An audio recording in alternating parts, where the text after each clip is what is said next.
It's Sherlock Holmes who is called in tonight to investigate a series of mysterious deaths, together with the help of his loyal companion, Dr. Watson. The Sign of 4 is after the news.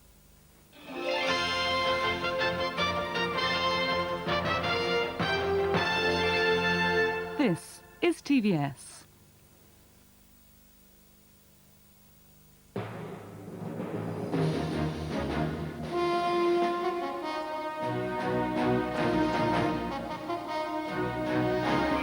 From the headquarters of ITN, News at 10, with Trevor McDonald. Yeltsin and his reform program suffer a devastating blow. Ashdown comes under mortar attack in Bosnia. Perth prison siege ends, a hostage is released unharmed. And discarded in the dustbin, how Britain gained its first world heavyweight title for almost a century.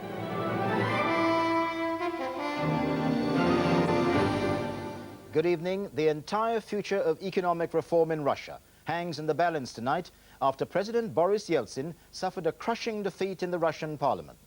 For many weeks, and especially during the Congress which ended today, Mr. Yeltsin had fought to keep his reformist Prime Minister Yegor Gaidar.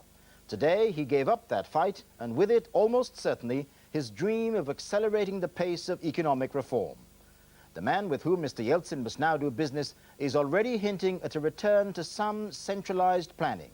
Here's our Moscow correspondent, James Mates. Communist supporters jubilant near Red Square this evening. For 2 weeks, hardliners have been locked in combat with President Yeltsin. Tonight, it was the president who blinked. Just 4 days ago, he was threatening a national referendum because Yegor Gaidar was rejected as prime minister by Russia's conservative parliament. He then won a deal which would have allowed him to keep the architect of his reforms as at least his acting prime minister. But he ducked the challenge, instead handing the most powerful job in his cabinet to Viktor Chernomyrdin, a little-known conservative who was once a minister under communism. The new man said he was for reform, but on his own terms. I am for reform, but not through the impoverishment of the people. Hardliners applauded, but the reformers were devastated. Gaidar immediately announced his resignation from the government. Of course, I'm going to resign, and I will not be staying in the government. It's expected several other reformist ministers will leave the cabinet as well.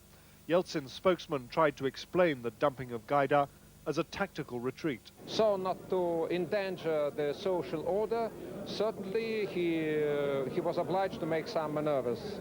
Did he lose his nerve? No. A robust denial, but the impression here is that Yeltsin has abandoned the reformers. And impressions count, particularly in the West, where potential investors will not be encouraged by what's happened today. Russia is desperate for investment to modernize areas like its oil industry, but Western firms have stayed on the sidelines to see which way the wind is blowing. They will now remain skeptical. There must be doubt, too, about the future of the privatization program.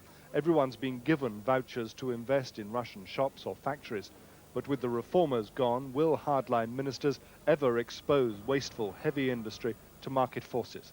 It's more likely they'll want to continue giving subsidies, the same subsidies that are swallowing up the budget and fueling inflation. The difference now is that increasingly Chernomyrdin and his new ministers will take these decisions rather than a weakened President Yeltsin. James Mates, News at 10, Moscow. For an assessment of the damage to Mr. Yeltsin, James Mates joins me now from Moscow.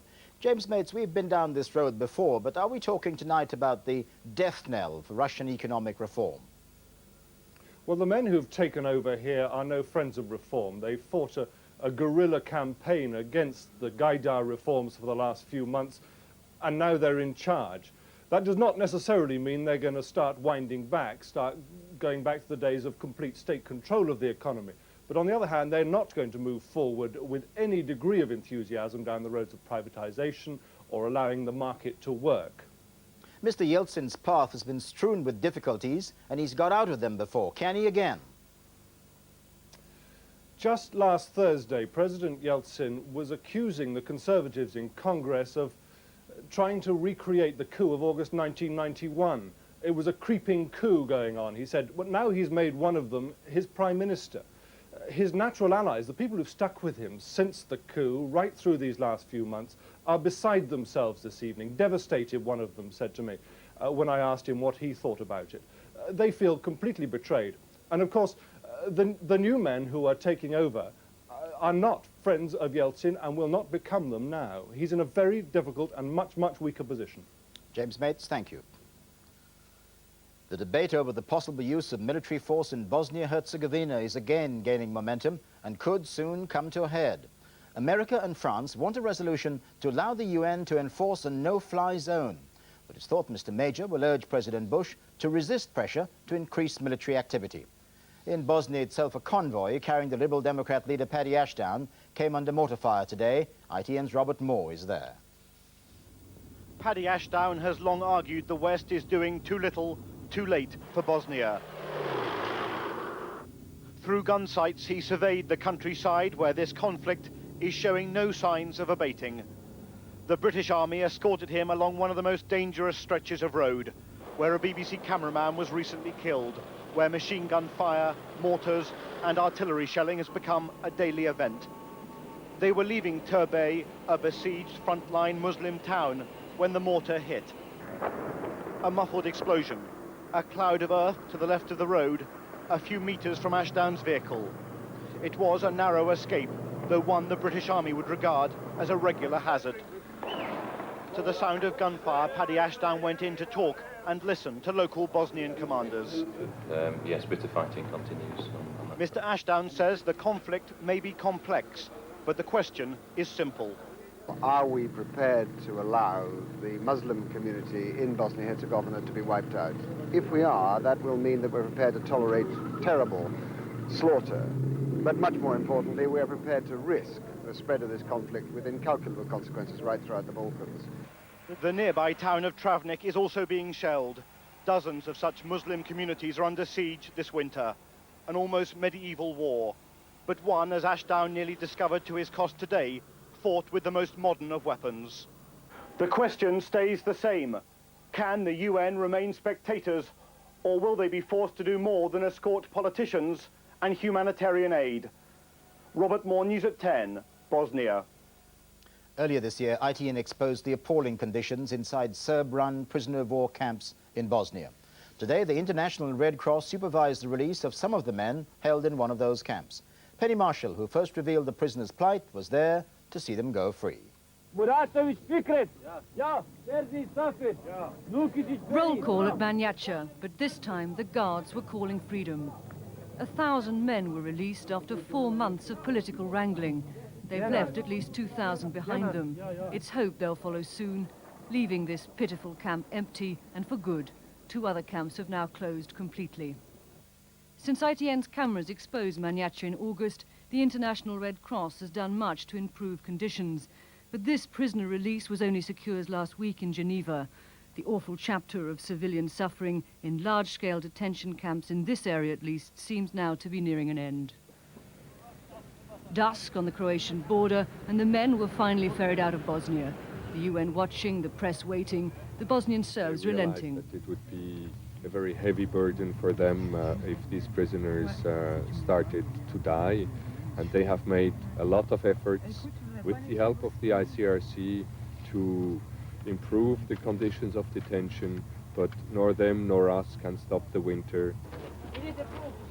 These Muslim men are now heading for the west, for Norway, Italy and Spain. They've been dressed and fed by Western charity, a small success in this bloody civil war, outside help replacing inter-ethnic cruelty. Cynics may say that this is a SOP, just a carefully stage-managed effort by the Serbs to silence their critics. But if it is, it's one that saved more than 1,000 lives. And it's hoped 2,000 more will be saved this week as Manjača finally closes. Penny Marshall, News at 10, on the Bosnian-Croatian border. A bullish John Major declared the Edinburgh summit a great achievement today, but opposition MPs and Tory rebels weren't that impressed. The Prime Minister told the Commons that many of the so-called insoluble problems of Europe had been solved, and he said the community now had a common purpose. But the Labour leader John Smith said the issue most relevant to people of the community, jobs, had been ignored. Our political correspondent Mark Webster reports. After weeks of being sniped at, John Major's success in Edinburgh has done much to restore his authority within the party and abroad. And in the process, he's further isolated the hardy band of Eurosceptics still fighting a rearguard action against the Maastricht Bill. I believe the majority of people in this country want us to make a success of our membership of the European community. That is not a matter just of idealism, it is a matter of hard-hearted, self-national interest. Though the opposition welcomed some of the outcome from Edinburgh, Labour said he'd signally failed to tackle one vital issue. How many jobs does the Prime Minister calculate will be created in the United Kingdom? And given the appalling prospect of sharply rising unemployment, why was there no proposal for an emergency employment programme right across the whole community? Well, Madam Speaker, with great goodwill, I have to say that was a very mealy-mouthed and nitpicking response. All the way across Europe today, the heads of the government that deal with us have praised the outcome of this summit. Not a single word of retraction from the right honourable gentleman. And though they may be weary, the Euro dissidents certainly haven't given up yet. However, their influence appears to be waning in the Commons and the Lords.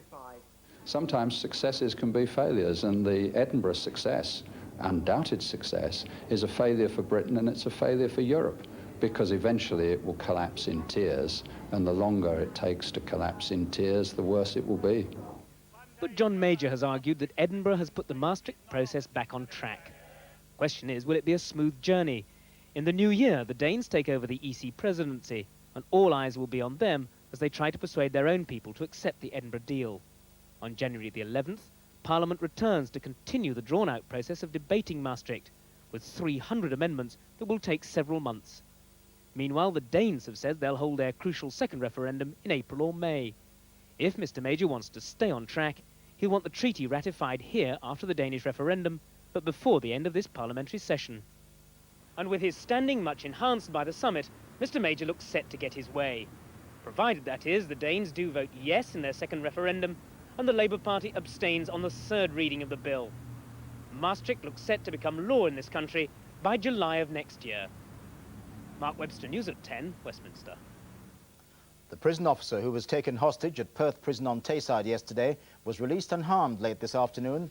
The officer had been held for more than 24 hours by a group of prisoners who had barricaded themselves into D Hall. They were protesting at the recording of relatives' visits by video cameras. Our Scotland correspondent Hugh Pym has the details. Fire engines leaving Perth jail tonight, signalling an end to the violent protest, an end to a 24-hour ordeal for a prison officer held hostage. During the latter part of the afternoon, 13 prisoners left the hall, and shortly before 5, the remainder came out, with 28-year-old prison officer Frank Hargreaves. Earlier, while prison officers in full riot gear manoeuvred into position on the roof, negotiators, helped by the prison chaplain, worked amid the wreckage of D Hall, most of its cell windows smashed.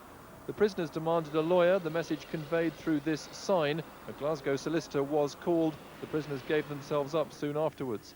Another banner signalled the main grievance, leave our visits in peace, it said. The prisoners angry about tight security in visiting hours. They don't just stand and watch you there, they've got cameras surrounded every place. And if you move, they follow the movements. If you put your hand up to eat something, they're watching you. All the watching during visiting hours, the use of video cameras, is because the authorities are concerned about drugs being smuggled in. But the prisoners say the crackdown has simply gone too far. A lot of boys have been getting put on report, which is you get strip searched after a visit, and a lot of boys have been getting accused of smuggling drugs when they haven't. So the riot control teams were heading home tonight. It's the 5th time in as many years they've been called in to this, Scotland's oldest prison. Hugh Pym, News at 10, Perth. Coming next on News at 10, in Somalia, disagreement over who should disarm the gunman, while the Americans say it's not their job. The sister of Susie Lamplugh survives an attempted kidnap, how she was held at knife point. And in Focus on Britain, the drug culture in Britain's jails, how inmates feed their addiction. It's easy to get drugs in every jail. More heavy drugs now than there's ever been. And I'm talking now about heroin. The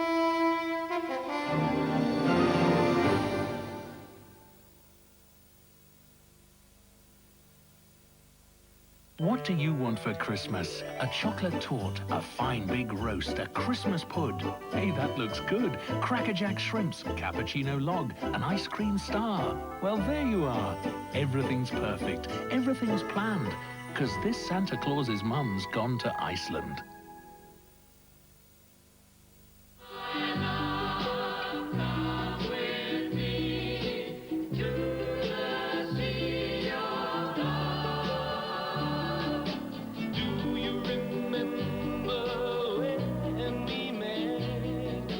Share the fantasy.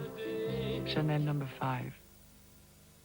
Ah, bonjour, Jeeves. Un verre frais de petite ferme original, s'il vous plaît. Very good, sir.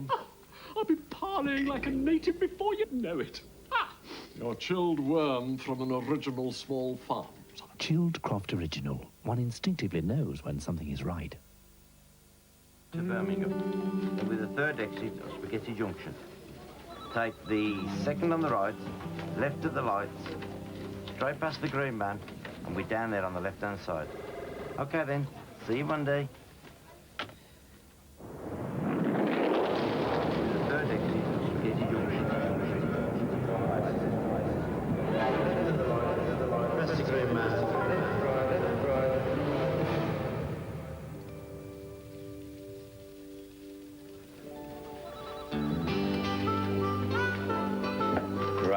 Nice to see you.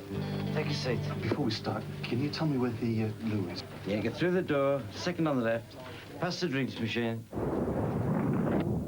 I'll tell you what, I'll show you. So, Mrs. Forbes, your husband's a bit of a ladies' man. No. Fond of a drink or two. He's teetotal. Shame. Any gambling debts? He never takes risks. Hardly a rogue, is he? So, what are the grounds for this divorce, then? Well, I sent him out for some after-dinner mints, and he bought... Well, let's just say they weren't Bendicks. Ah, mental cruelty. Bendicks of Mayfair, Britain's finest mints. Black coffee is my name. Black coffee with not a thing. Hot black coffee now, freshly ground and fully packed. See, hot black coffee, boy. Well, that's what it's Rich, like. dark, blend 37.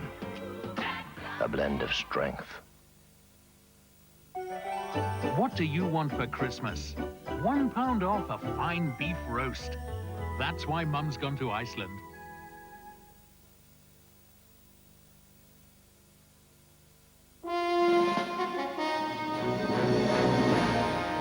President Bush said after a visit to the Pentagon today that American troops are doing a first-class job in Somalia.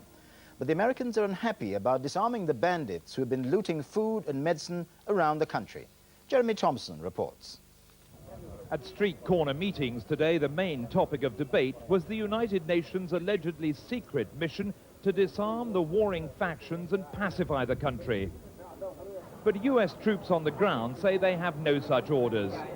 Though they did confiscate guns on the day they landed, they now have instructions only to disarm those gunmen who directly threaten them. There's so many weapons in Somalia, it would be a task that would be enormous in scope. Though the Americans are now running their sky patrols 24 hours a day, they still admit they've got nowhere near enough men and machines to round up and disarm every gunman in Somalia. Flying over Mogadishu illustrates just how tough it would be to weed out all the weapons from the maze of back streets. The day before the Americans arrived, Mohammed and his security team were still openly driving their technical, the local name for a war wagon, proudly carrying the scars of battle.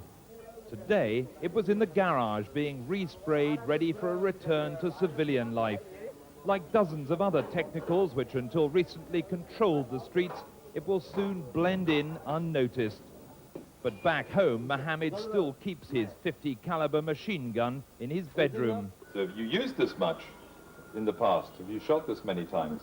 My goodness. Yeah? A lot of times. Yeah. And Mohammed says he'll use it again if the Americans try to disarm him. Jeremy Thompson, News at 10, Somalia. Here, the sister of the missing estate agent Susie Lamplugh told today of how she was held at knife point by an attacker outside her home in Oxford. Of her ordeal, Lizzie Lamplugh said, "How unlucky can one family be?" A man has been charged with attempted kidnap. Kevin Dunn reports. It was, Lizzie Lamplugh confessed today, her worst nightmare. The realisation of a fear she and her mother Diana have lived with in the 6 years since her elder sister went missing. Susie Lamplugh, an estate agent, vanished in July 1986 after leaving her office to keep an appointment with a man calling himself Mr. Kipper. She has never been found. Yesterday, in what police say was an incredible coincidence, younger sister Lizzie escaped a kidnap attempt in this Oxford street. She'd just parked her car when she was attacked, but unlike Susie, she refused to get into the car with her attacker. I offered him my car, and I think, you know, your safety is your main priority, but you've just got to be trying to be as calm as you can with him. And I wasn't thinking about Susie at all. I don't think that happened until later on. And, you know, you think, gosh, I was so lucky. I wonder whether she went through the same situation, but she actually got in the car, which is what I didn't do. She said she talked her way out of danger. Okay, it just feels like a complete nightmare. And I'm just so pleased it's finished. But because in fact it was my nightmare too, and it's. I mean, how unlucky can be one family be? But we're lucky you're here, darling. And the family's determined to put the incident behind them. Just amazing. This afternoon, police charged a man with attempted kidnapping, threats to kill, possession of an offensive weapon, and robbery. He'll appear in court tomorrow. Kevin Dunn, News at 10, Oxfordshire. Some other news now. The off-licensed manager who set off a storm of press speculation by claiming that the Chancellor Norman Lamont had bought champagne and cigarettes at a shop in West London has left his job. The company, Threshers, said David Newton was primarily responsible for fabricating the story. John Onanuga, his assistant at the shop, has been disciplined, but he will return to work. Charges of bribery against the Conservative MP Harry Greenway have been dropped by the Director of Public Prosecutions. Mr. Greenway was accused of accepting gifts from an engineering company. The Labour MP Tony Benn introduced his bill to abolish the monarchy and replace the Queen with a president today. His Commonwealth of Britain bill also aims to disestablish the Church of England and to cut the voting age to 16. Now, tonight's focus on Britain. And as Hugh Pym reported earlier in this programme, attempts to crack down on drug smuggling at Perth prison was the main cause of the trouble there. Tonight we report on wider efforts to combat the drug problem in British jails. Here's Julia Somerville. Half of all crimes are committed under the influence of drink or drugs. In our focus on Britain tonight, we look at the problem of the many offenders who carry on feeding their addiction behind bars. Judge Stephen Tumin, the Chief Inspector of Prisons, says the drug culture in Britain's jails is barely acknowledged, and he's criticised the authorities for failing to act. Tonight, we focus on one place where action is being taken. Downview Jail in Surrey formally launches Britain's first prison drug rehabilitation unit tomorrow. That's Prison Addicts. Our reporter is Joan Thurkettle.